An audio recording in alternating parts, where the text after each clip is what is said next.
There's growing speculation about the fallout from Alberta's latest move. This after the province passed legislation to block the shipment of oil to British Columbia. Tyler Orton with Business in Vancouver is following this, and there's a lot of talk. What are you hearing, Tyler?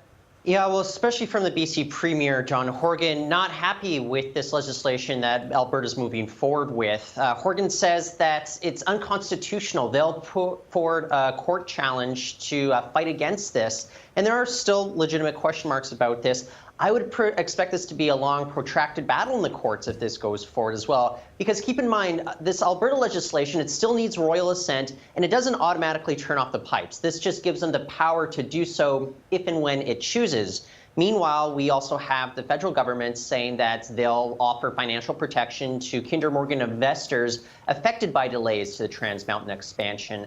So we have three very different tactics taken by three different governments across Canada. The big issue here, though, is, and I think it is smart on the part of the Alberta government, though, they know that this would affect gas prices here in British Columbia, something that this government would be very sensitive to, and that would put pressure on them as well. Where it goes from here, we're going to have to still wait and see. All right, and we're also waiting to see what is happening with NAFTA talks. I understand that there is now a hard deadline. Yeah, U.S. House Speaker Paul Ryan, he put forward this deadline a few weeks ago with regards to the notification of a deal being made in order to have it passed through U.S. Congress by the end of the year. That would be today, the deadline, and it looks incredibly unlikely that negotiators will meet the deadline. So there's two options ahead right now. Negotiators could still continue working away, but it would see possible shakeups in Mexican presidential elections, as well as U.S. midterms in the fall. So all the work that they're doing right now, it may be for naught.